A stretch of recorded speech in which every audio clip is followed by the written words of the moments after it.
Today I will take a topic introduction of communication system, analog and digital communication system. First of all, why need communication system? हमें यह जानना ज़रूरी है कि communication system बनाने की आवश्यकता क्या पड़ी, कम्युनिकेशन सिस्टम क्यों ज़रूरी हो।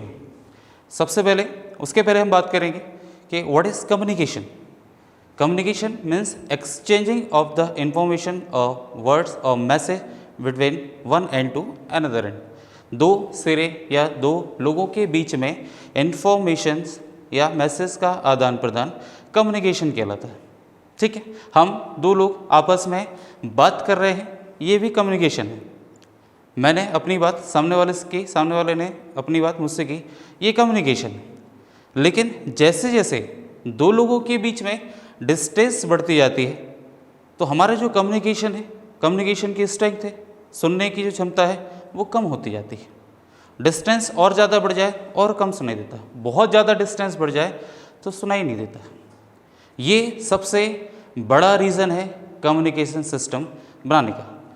पुराने ज़माने में जब कोई मैसेज इन्फॉर्मेशन बहुत सारे लोगों तक पहुंचाना पड़ता था, जब बहुत सारे लोग इकट्ठे होते थे वहाँ तक पहुँचाना पड़ता था, तो पुराने ज़माने में जो मुंह से बोलने वाला लाउड स्पीकर होता था उससे बोलते थे, तो बहुत सारे लोगों तक एक इन्फॉर्मेशन पहुँच जाती थी। लेकिन यदि उसी इन्फॉर्मेशन को बहुत दूर तक पहुँचाना है और दूर के लोगों तक पहुँचाना है तो फिर वो लाउड स्पीकर काम नहीं करता था, क्योंकि हमारे पास कोई सिस्टम नहीं था एक इन्फॉर्मेशन को एक जगह से दूसरी जगह तक पहुँचाने में। तो कम्युनिकेशन सिस्टम जो है एनालॉग एंड डिजिटल कम्युनिकेशन, ये एक इलेक्ट्रॉनिक बेस्ड एक ऐसा सिस्टम है जिसके थ्रू हम अपनी इन्फॉर्मेशन को, अपने इन्फॉर्मेशन सिग्नल्स को वन प्लेस से अनदर प्लेस पहुंचा सकते हैं, उस प्लेस पर जिस प्लेस पर हम डायरेक्टली अपनी इन्फॉर्मेशन नहीं भेज सकते, वहाँ पर हमें कम्युनिकेशन सिस्टम की ज़रूरत पड़ी। ऐसा क्यों हुआ? हम जो बोलते हैं वो लॉन्ग डिस्टेंस तक क्यों नहीं बात पहुँचती? इसका एक रीज़न है। सिंपल सी बात करें, हमारी बॉडी है, हमारी बॉडी में एनर्जी है, उस एनर्जी को यूज़ करते हुए हम वॉक करते हैं या अपना काम करते हैं। जैसे जैसे हम वॉक करते हैं या अपना काम करते हैं हमारी एनर्जी डिक्रीज़ हो जाती है, हमारी एनर्जी डिक्रीज़ हो जाती है और एक लेवल पर हमारी एनर्जी इतनी कम हो जाएगी कि हम उस काम को अब आगे नहीं कर पाएंगे या हम आगे नहीं चल पाएंगे, क्योंकि हमारी एनर्जी लो हो गई। ऐसा ही सिग्नल के साथ भी होता है, इन्फॉर्मेशन सिग्नल्स के साथ भी होता है। हम जो बोल रहे हैं, हमारी जो वॉइस है, ये भी एक इन्फॉर्मेशन सिग्नल है, इसकी भी एक स्ट्रेंथ है, इसकी भी एक एनर्जी है। कुछ डिस्टेंस तक तो ये चलेगी, देन जैसी जैसी इसकी एनर्जी भी डाउन होती आएगी, कुछ दूरी के बाद ये आवाज़ या ये इन्फॉर्मेशन नहीं पहुँचती, नहीं सुनाई देती। इसका सबसे बड़ा रीज़न है हमारा इन्वायरमेंट। हमारा जो इन्वायरमेंट है वो इन्वायरमेंट सबसे बड़ा रीज़न है। हमारे इन्वायरमेंट में जो फैक्टर मौजूद है, एटमॉस्फेरिक प्रेशर है, टेम्परेचर है, वेदर है, बहुत सारी चीज़ें हैं, एयर है, बहुत सारी चीज़ें हैं जो हमारी बॉडी पर और इस अर्थ पर जो भी चीज़ें हैं उन पर इफ़ेक्ट डालती है। जैसे हमारे अंदर भी एनर्जी है वो डिक्रीज़ होती है, वैसे सिग्नल की एनर्जी भी डिक्रीज़ होती है। हमारे ऊपर भी इन सारी चीज़ों का जो इफ़ेक्ट है वही सिग्नल्स पे भी होता है। इसलिए कोई भी वॉइस सिग्नल, कोई भी इंफॉर्मेशन सिग्नल स्मॉल डिस्टेंस तक ही ट्रैवल कर सकती है, उसके बाद ट्रैवल नहीं कर पाती, उसके बाद वो आगे नहीं जा पाती। इसलिए दो लोगों के बीच में जो कम्युनिकेशन हो रहा है वो कुछ डिस्टेंस तक तो डायरेक्टली हो जाता है, बट डिस्टेंस बढ़ने पर वो फिर डायरेक्टली नहीं हो सकता। फिर हमें उसके लिए एक सिस्टम चाहिए होगा जिसके थ्रू हम इंफॉर्मेशन को एक एंड से दूसरे एंड पर ट्रांसफ़र कर सकें। इसलिए कम्युनिकेशन सिस्टम की हमें आवश्यकता पड़ी, कम्युनिकेशन सिस्टम हमें बनाने की ज़रूरत पड़ी। यदि ये इन्वायरमेंट और इन्वायरमेंट में प्रेजेंट फैक्टर यदि सिग्नल्स पर कोई इफेक्ट नहीं डालते तो हम यहाँ से बोलते और अमेरिका तक हमारी आवाज़ पहुँच जाती, क्योंकि उस इन्फॉर्मेशन सिग्नल को ख़त्म करने वाला कोई भी फैक्टर इन्वायरमेंट में नहीं है। हम भी कभी नहीं थकते, हमारी भी एनर्जी कभी डाउन नहीं होती। लेकिन ये एनवायरनमेंट है और एनवायरनमेंट के लिए हमें थैंकफुल होना चाहिए कि एनवायरनमेंट ने एक हमें सिस्टम दिया, कम्युनिकेशन सिस्टम। यदि एनवायरनमेंट के इफेक्ट एनवायरनमेंट में जो चीज़ें प्रेजेंट हैं उनके इफेक्ट इन्फॉर्मेशन सिग्नल्स पर नहीं होते, हमारी बॉडी पर नहीं होती, तो चीज़ें शायद कुछ और होती। तो information signals long distance travel नहीं कर सकते, इसलिए हमें कम्युनिकेशन सिस्टम बनाने की ज़रूरत पड़ी। सिंपली यदि हम कम्युनिकेशन सिस्टम की बात करें तो कम्युनिकेशन सिस्टम में मेनली 3 पार्ट होते हैं। ट्रांसमीटर जो इन्फॉर्मेशन सिग्नल को ट्रांसमिट करता है, कम्युनिकेशन चैनल जिसके थ्रू इन्फॉर्मेशन सिग्नल ट्रैवल करता है, रिसीवर जिस एंड पर सिग्नल रिसीव होता है। ये 3 मेन फैक्टर हैं कम्युनिकेशन सिस्टम बनाने के लिए। ठीक है, हम जो सिग्नल जनरेट करते हैं, हम इनपुट सिग्नल, हम इन्फॉर्मेशन सिग्नल जनरेट करते हैं, और अदर एंड जो सिग्नल रिसीव करता है। ये 2 और फैक्टर होते हैं, लेकिन मेन 3 होते हैं, transmitter, communication channel and receiver. Communication system का सबसे इम्पोर्टेंट या यूनिट पार्ट है इंफॉर्मेशन सिग्नल। ठीक है, इंफॉर्मेशन सिग्नल की बात करें, सिग्नल्स क्या होते हैं? What is signals? Signal is a physical and non physical element which contain information. Signal physical भी हो सकता है, जैसे मेरे पास कोई इंफॉर्मेशन है, मैं चल सकता हूँ, चल के जा सकता हूँ, किसी और को दे सकता हूँ, मेरे पास इन्फॉर्मेशन है, मैं भी एक इन्फॉर्मेशन सिग्नल हो गया। एंड नॉन फिजिकल जो किसी को नहीं दिखते, जैसे हमारे मोबाइल्स और अदर जो कम्युनिकेशन सिस्टम है समय, उनके जो सिग्नल्स होते हैं नॉन फिजिकल होते हैं, वो दिखाई नहीं देते। ठीक है, तो signal is a physical and non physical element which contain information. जिसके पास भी इन्फॉर्मेशन है वो सिग्नल्स है। ठीक है, तो सिग्नल्स की बात करें, सिग्नल यदि हम कम्युनिकेशन लेवल पर बात करें तो सिग्नल्स आपके नॉन फिजिकल एलिमेंट होते हैं, और सिग्नल्स में मेनली 2 चीज़ों से मिलकर बना होता है, एम्पलीट्यूड एंड फ्रीक्वेंसी। एम्पलीट्यूड जो सिग्नल का स्ट्रेंथ भी कह सकते हैं, एनर्जी, एंड फ्रीक्वेंसी सिग्नल्स की फ्लो करने का एक रेट।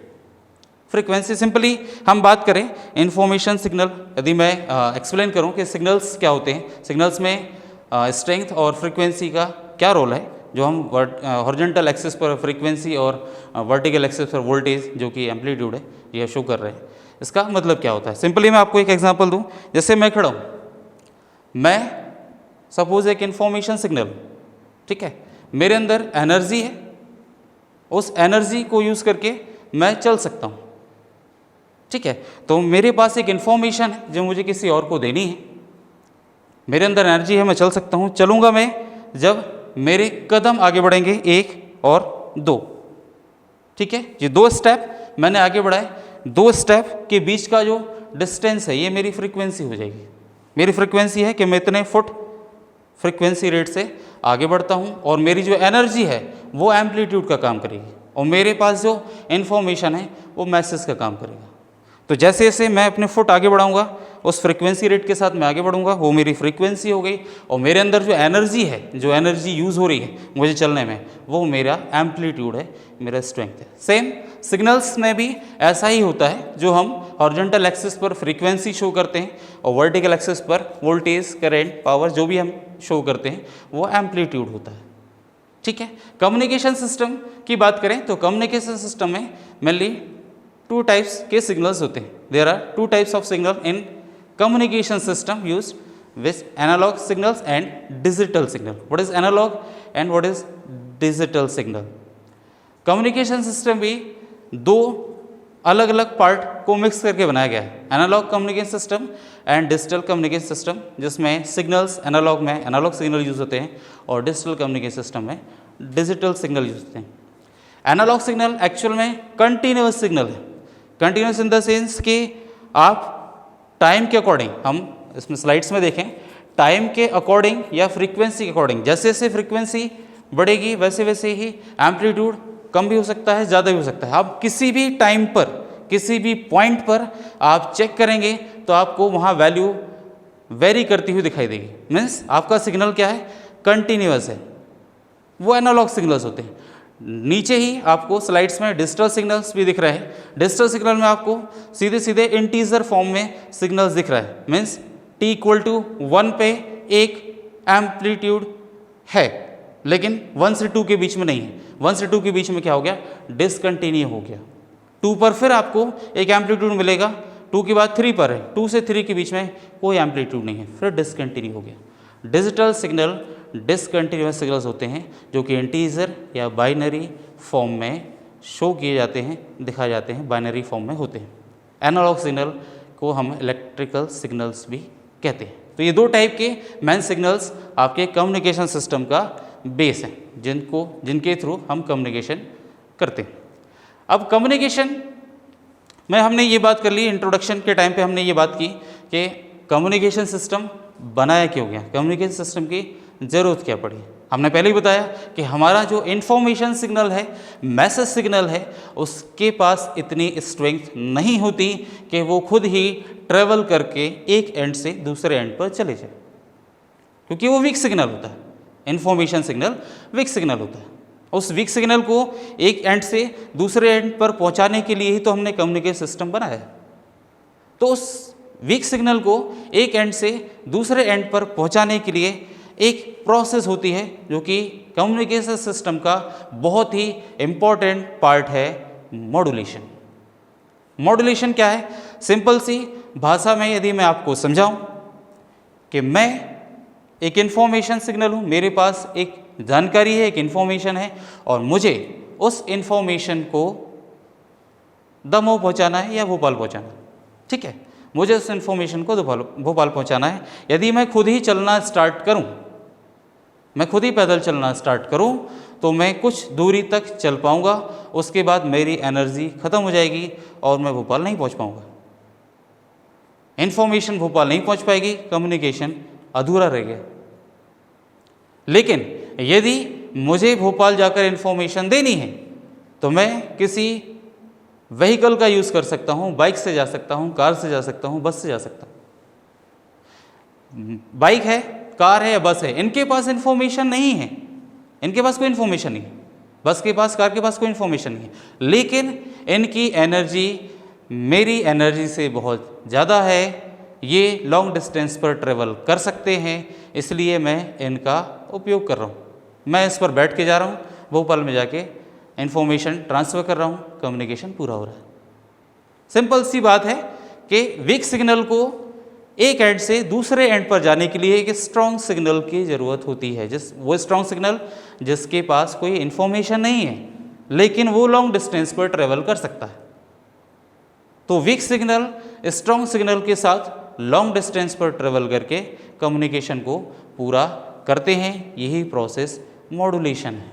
मॉड्यूलेशन में भी ये होता है, हमारा जो इन्फॉर्मेशन सिग्नल है, मैसेज सिग्नल है, ये बहुत वीक होता है। ये एक स्ट्रॉन्ग एम्पलीट्यूड, स्ट्रॉन्ग फ्रिक्वेंसी वाले सिग्नल के साथ, जिसको हम कैरियर वेव कहते हैं। कैरियर वेव जो ले जाता है, ले जाने वाला, कैरी करने वाला, कैरियर वेव जिसकी एनर्जी बहुत ज़्यादा होती है। कैरियर वेव मॉड्यूलेटिंग सिग्नल जिसको हम इन्फॉर्मेशन सिग्नल कहते हैं, मैसेज सिग्नल जिसको मॉड्यूलेटिंग सिग्नल भी कहते हैं कम्युनिकेशन सिस्टम की भाषा में। तो मॉड्यूलेटिंग सिग्नल कैरियर वेव के साथ सुपर इम्पोज होके, मिक्स होके एक एंड से दूसरे एंड तक जा सकती है, क्योंकि कैरियर वेव की एनर्जी बहुत ज़्यादा है, मॉड्यूलेटिंग सिग्नल या मैसेज सिग्नल की एनर्जी कम है। मैंने इसलिए एक एग्जाम्पल के थ्रू बताया कि मॉड्यूलेशन प्रोसेस है क्या। तो modulation is a process in which message signal or modulating signal superimpose on carrier wave or carrier signal such a way that amplitude or frequency of carrier wave varies according to message or modulating signal। Modulation की बात करें communication system की भाषा में, तो message signal या modulating signal का information career wave के साथ इस तरीके से मिक्स होना कि कैरियर वेव का एम्पलीट्यूड या फ्रीक्वेंसी, दो ही चीज़ होती हैं सिग्नल्स में, एम्पलीट्यूड या फ्रीक्वेंसी वेरी करें किसके अकॉर्डिंग, मैसेज सिग्नल या मॉड्यूलेटिंग सिग्नल के अकॉर्डिंग। यही मॉड्यूलेशन। बैठने का तरीका, सुपर इम्पोज का मतलब होता है बैठना या मिक्स होना। ठीक है, तो मैंने आपको जो एग्जाम्पल बताया उसके थ्रू आपको क्लियर हो जाएगा कि मॉड्यूलेशन क्या है। जैसे मैं एक जगह से दूसरी जगह पैदल नहीं जा सकता लॉन्ग डिस्टेंस पर। अब मॉड्यूलेशन में भी बहुत सारे टाइप्स हैं। मैं जनरली 3 टाइप के मॉड्यूलेशंस होते हैं, amplitude modulation, frequency modulation and phase modulation. Modulation की बात करें, amplitude modulation. Amplitude modulation means message signal और मॉड्यूलेटिंग सिग्नल कैरियर वेव के साथ इस तरीके से मिक्स हो कि कैरियर वेव का एम्पलीट्यूड मॉड्यूलेटिंग सिग्नल के एम्पलीट्यूड या मॉड्यूलेटिंग सिग्नल के अकॉर्डिंग उसका एम्पलीट्यूड वेरी करे। We can see in this slide, first one is the wave form message signal, first one is the message signal modulating signal and second one is the carrier wave, ठीक है। और third one is the modulated signal. Modulation के बाद जो signal मिलेगा वो modulated signal होगा। तो हम यहाँ पर देख सकते हैं कि फर्स्ट नंबर पे मैसेज सिग्नल है, सेकंड नंबर पे कैरियर वेव है। जब मैसेज सिग्नल कैरियर वेव के साथ मिक्स हो रहा है तो आप थर्ड नंबर वाले वेव फॉर्म पर देखिए, जो कैरियर वेव है, कैरियर वेव की जो एम्पलीट्यूड की हाइट है वो वेरी कर रही है किसके अकॉर्डिंग, मैसेज सिग्नल के अकॉर्डिंग। मैसेज सिग्नल के अकॉर्डिंग हम देख सकते हैं कि यहाँ पर मैसेज सिग्नल के अकॉर्डिंग उसकी जो पीक्स हैं, पीक्स मिल रहे हैं, अलग अलग पीक्स जो मिल रहे हैं वो आपका जो पीक्स है वो मैसेज सिग्नल की पीक, एम्पलीट्यूड की पीक के अकॉर्डिंग वेरी कर रहे हैं। सेकेंड है फ्रीक्वेंसी मॉड्यूलेशन। फ्रीक्वेंसी मॉड्यूलेशन की बात करें तो मैसेज सिग्नल में दो ही चीज़ होते हैं, amplitude and frequency. Amplitude very किया तो एम्पलीट्यूड मॉड्यूलेशन, फ्रीक्वेंसी वेरी किया तो फ्रीक्वेंसी मॉड्यूलेशन। हम यहाँ पर देख सकते हैं फर्स्ट वेव मैसेज सिग्नल है, सेकेंड वेव जो है वो कैरियर वेव है और नीचे जो थर्ड वेव है वो फ्रीक्वेंसी मॉड्यूलेटेड सिग्नल है। फर्स्ट तो सिंपली मैसेज सिग्नल है, एक चीज़ और मैसेज सिग्नल हो या मॉड्यूलेटिंग जो आपका मॉड्यूलेटिंग सिग्नल हो या कैरियर वेव हो, ये सब साइनसोइडल वेव्स होती हैं क्योंकि ये कंटिन्यूस सिग्नल्स हैं, ये साइनसोइडल सिग्नल्स होते हैं, साइन वेव, कॉस वेव, इस टाइप के सिग्नल्स होते हैं। तो यहाँ पर हम देख सकते हैं स्लाइड में, पहला signal message signal, second carrier wave, और जब मिक्सिंग हो रही है तो इनका एम्पलीट्यूड सेम है। एम्पलीट्यूड जो कैरियर वेव का था वही एम्पलीट्यूड मॉड्यूलेटेड सिग्नल का भी है, लेकिन इनके बीच की जो फ्रीक्वेंसी है हॉरिजॉन्टल एक्सिस पर आपको वेरिएशन पल्स में देखने को मिल रहा है, मतलब बीच की क्या हो रही है, फ्रीक्वेंसी वेरी कर रही है। तो जब मैसेज सिग्नल के अकॉर्डिंग कैरियर वेव की फ्रीक्वेंसी वेरी करे तो वो है फ्रीक्वेंसी मॉड्यूलेशन। लास्ट है phase modulation. Phase modulation, phase modulation का मतलब ये है कि मैसेज सिग्नल के अकॉर्डिंग यदि कैरियर वेव का फेज, पल्स के फेज ही चेंज हो जाए तो वो फेज मॉड्यूलेशन है। यहाँ पर क्लियरली आपको दिख रहा है message signal, first one message signal, second carrier wave, और जो नीचे है वो फेज मॉड्यूलेटेड सिग्नल है। इसमें आपको क्लियरली दिखाई दे रहा है कि जो मैसेज सिग्नल जब कैरियर वेव पर सुपर इम्पोज हो रहा है, कैरियर वेव के साथ मिक्स हो रहा है, तो जो मॉड्यूलेटेड सिग्नल मिल रहा है उसमें कैरियर वेव के जो पॉजिटिव पल्स हैं वो नेगेटिव हो रहे हैं, नेगेटिव पल्स पॉजिटिव हो रहा है, मतलब पल्स ही शिफ्ट हो रही है, नीचे वाली पल्स ऊपर शिफ्ट हो रही है, ऊपर वाली पल्स नीचे शिफ्ट हो रही है, मतलब फेज ही चेंज हो रहा है। तो इस तरीके से यदि मैसेज सिग्नल कैरियर वेव के साथ मिक्स हो और उसका फेज ही बदल जाए तो वो फेज मॉड्यूलेशन है। सीधी सी बात है, तीन टाइप की मॉड्यूलेशन, तीन वैल्यूज वेरी करेंगी तो अलग अलग मॉड्यूलेशन हो जाएंगे। एम्पलीट्यूड वेरी करेगा तो एम्पलीट्यूड मॉड्यूलेशन, कैरियर वेव का फ्रीक्वेंसी वेरी करेगा मैसेज सिग्नल के अकॉर्डिंग तो फ्रीक्वेंसी मॉड्यूलेशन, और कैरियर वेव का यदि फेज वेरी करेगा, फेज चेंज हो जाएगा मैसेज सिग्नल के अकॉर्डिंग तो वो है फेज मॉड्यूलेशन। नेक्स्ट लेक्चर में हम डिटेल में पढ़ेंगे एम्पलीट्यूड मॉड्यूलेशन क्या है, एम्पलीट्यूड मॉड्यूलेशन के डेरिवेशन, मॉड्यूलेशन इंडेक्स क्या होता है, जो एएम ट्रांसमीटर हैं, रिसीवर्स हैं, इन सारी चीज़ों को हम डिटेल पढ़ेंगे। आप डिटेल में इन चीज़ों को देखने के लिए हमारे चैनल को सब्सक्राइब करें।